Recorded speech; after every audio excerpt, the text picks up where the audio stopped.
Sign the check right now, Skylar, or I swear to God, I'm calling 911 and telling them you attacked us." I stood in my parents' living room, staring at the people who raised me, feeling like I was looking at two complete strangers. My mother was holding her phone, thumb hovering over the call button, while my father stood over me, his face twisted into a mask of pure greed. All this for a gift that wasn't even theirs. They wanted $500,000, money my grandmother left specifically for me, and they were willing to send their own daughter to jail to get it.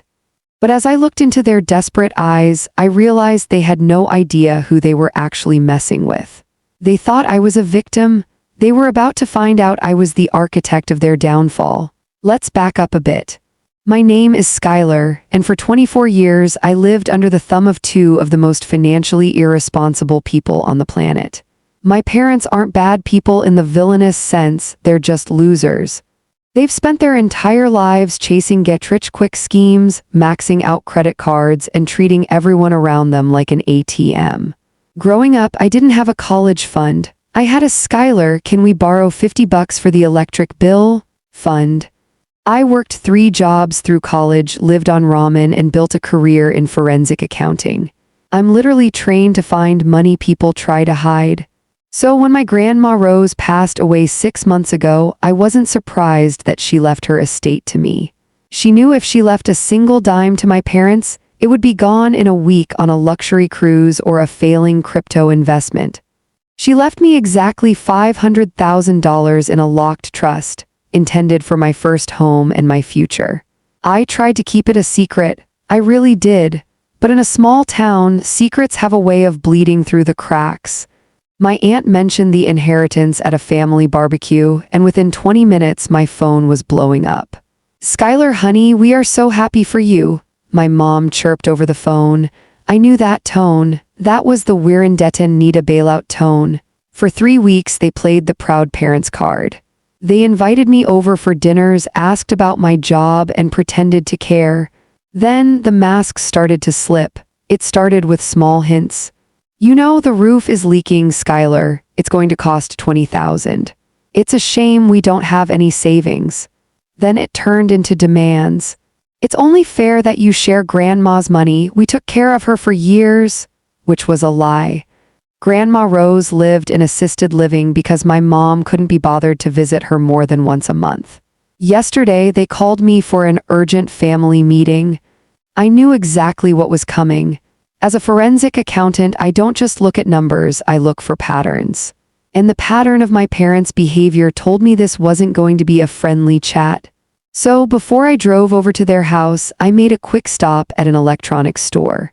I bought 3 high-definition, voice-activated hidden cameras, the kind that look like ordinary USB wall chargers, and a high-end digital recorder.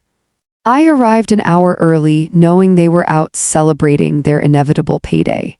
I used my old spare key, walked in, and placed the cameras in strategic spots around the living room. One near the TV, one on the mantle, and the recorder hidden right under the coffee table. I sat on the sofa, heart pounding, and waited. I didn't have to wait long. When they walked in, they didn't even say hello. My father dropped a legal document on the table in front of me. "Sign it," he said, his voice cold. "It's a transfer of $250,000 to our joint account. We've already talked to a lawyer. We deserve our cut for raising you." I looked at the paper, then looked at him. "No," I said quietly. That's when the screaming started, and that's when my mother picked up the phone. The room felt like it was shrinking. My mother's face was bright red, her hand trembling as she gripped her phone. "I'm not joking, Skylar. I will tell the dispatcher you came in here, became unstable, and started throwing things. Look at your father's arm." I looked. My father had literally just used his own fingernails to rake a deep scratch down his forearm.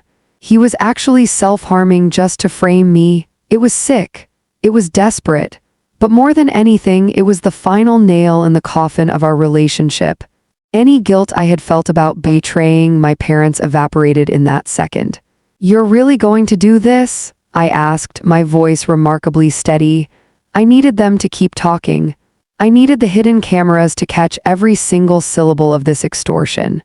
You're going to file a false police report and send your only daughter to a cell because you want a new kitchen and a Tesla? It's our money, you ungrateful brat, my father roared, slamming his fist on the coffee table, inches away from the hidden recorder. We spent hundreds of thousands raising you, food, clothes, that crappy car we bought you in high school. We are just collecting what's owed. Now sign that transfer paper or your mother hits call. We'll tell them we're afraid for our lives. In this state, they'll take you away in handcuffs first and ask questions later. Your career, gone, your reputation, trash. My mother started fake sobbing into her hand. I don't want to do it, Skylar, I don't. Just give us the money and we can go back to being a happy family. Please don't make me call them. The manipulation was masterclass level. If I hadn't grown up watching them lie to bill collectors and neighbors, I might have actually been scared. But as a forensic accountant, I'm trained to stay detached. I looked at the legal document on the table. It was a sloppily drafted gift deed. If I signed this, it would be legally binding, and getting that money back would be a nightmare. I need a minute to think, I said, leaning back and crossing my arms. I made sure to look directly toward the mantel where the first camera was hidden. I wanted the jury, or at least the police, to see the calm on my face versus the hysteria on theirs. You have 60 seconds, my father snapped, checking his watch. After that, we're calling it in, and don't think about running. I'll tackle you to the ground and tell them I had to restrain you. I took a deep breath. You know, Dad, I did a little digging into your finances last week. Since you mentioned what's owed, I found out about the second mortgage you took out on this house without telling Mom. And Mom, I found the credit card statements for the 3 secret cards you have hidden in the shoe box in the closet. You're both drowning. You're not just greedy, you're bankrupt. The silence that followed was deafening. My mother's fake tears stopped instantly. She turned to my father, her eyes wide. A second mortgage, Bill, you told me that was a pre-approval letter. You've got secret cards, my father screamed back. For a moment, they forgot all about me. They started screaming at each other, airwashing all their dirty laundry right in front of my lenses. They accused each other of theft, lying, and ruining their lives. It was a goldmine of evidence showing their true character and their desperate financial motive for extorting me. Finally, my father turned back to me, his eyes bulging. It doesn't matter. That just means we need the 500,000 even more. Enough talk. Sign it. Now. He lunged toward me, grabbing a pen and shoving it into my hand. My mother held the phone up to my face. The screen showed the numbers 9-1-1 typed in. Her finger was a millimeter away from the screen. Okay, I whispered, looking down at the pen. I'll sign. I gripped the pen, my hand trembling not out of fear but out of pure, cold adrenaline. I leaned over the paper and scribbled my signature at the bottom of the gift deed. My father snatched the paper away so fast he almost ripped it, his eyes scanning the signature like he'd just found a winning lottery ticket. Finally, he breathed, a terrifying smile spreading across his face. See, Skylar, that wasn't so hard. You're doing the right thing for your family. My mother lowered the phone, the 911 screen disappearing as she let out a sigh of relief. The fear for her life she'd been acting out seconds ago vanished instantly. I'll go make some tea, she said, her voice returning to that sweet, manipulative chirp. We can put all this nastiness behind us now. Actually, I said, standing up and smoothing out my coat, we aren't putting anything behind us. In fact, we're just getting started. My father looked up from the paper, his brow furrowed. What are you talking about? You signed it. It's done. I'm taking this to the bank first thing tomorrow morning. You can try, I replied, reaching into my pocket and pulling out my own phone. I tapped a button and suddenly the voice of my father echoed through the living room speakers. I'll tackle you to the ground and tell them I had to restrain you. Then my mother's voice followed. I will tell the dispatcher you came in here and started throwing things. Look at your father's arm. The color drained from their faces so fast it was almost comical. My mother dropped her phone on the carpet. My father looked around the room, his eyes darting wildly until they landed on the USB charger plugged into the wall near the TV. He lunged for it, ripping it out of the socket, but I just laughed. That's just the camera, Dad. The footage is already sitting in a secure cloud server. And the audio, it's been streaming live to a private folder my lawyer has access to. Go ahead, break the plastic. It won't change the fact that I have both of you on 4,000 video committing felony extortion, witness tampering, and conspiracy to file a false police report. My father stood there, clutching the plastic charger like a useless toy. You trapped us, your own parents? You trapped yourselves the moment you decided my grandmother's love was a paycheck for your failures, I snapped. I felt a surge of power I'd never felt before. For years, I had been the helpful daughter who bailaid them out. Not anymore. I'm a forensic accountant, remember? I document everything, I track everything. And right now, I have enough evidence to put both of you away for a long time. Filing a false report involving 911 is a serious crime in this state, especially when it's tied to a six-figure extortion plot. My mother started crying again, but this time the tears were real. Skylar, please. We're your parents, you can't do this to us. We were just desperate. We're going to lose the house. You should have thought about that before you raked your own arm to frame me for assault, I said, looking at my father with pure disgust.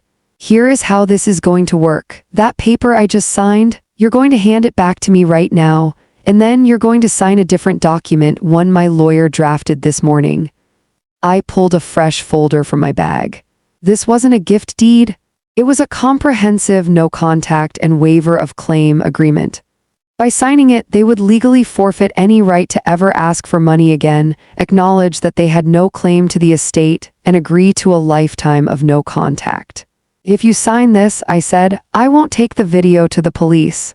I'll let you keep your house and your freedom, but you will never see me, speak to me, or hear from me again. You'll be dead to me and I'll be a ghost to you. My father looked at the camera in his hand, then at the folder. He knew he was beaten. My father's shoulders slumped. The fire in his eyes, the greed that had fueled him just minutes ago, flickered out, leaving behind only the shell of a man who realized he'd lost everything. He looked at the no-contact agreement, then at my mother, who was now hyperventilating on the sofa. Slowly, with a hand that shook so violently he could barely hold the pen, he signed his name. My mother followed, her signature a messy, tear-stained scrawl. I took the folder back, tucked it securely into my bag, and picked up the hidden recorder from under the table. I'll be keeping the original footage and the audio, I said, my voice cold and professional. Consider it my insurance policy. If I so much as see a shadow of you near my house, my office, or even my social media, that video goes straight to the district attorney. And trust me, they love cases involving 911 abuse. Skylar, wait, my mother whispered as I walked toward the front door. We're your family, how can you just walk away? What are we supposed to do about the mortgage, the debt? I stopped at the threshold and looked back one last time. The same thing I did when I was 18 and you told me you couldn't help with my tuition. Figure it out. Sell the house, downsize, get actual jobs, I don't care. You spent 24 years treating me like a safety net. Well, the net is gone. Good luck, Mom, good luck, Dad. I walked out of that house and didn't look back. The evening air felt incredibly fresh, like a weight had been lifted off my chest that I didn't even know I was carrying.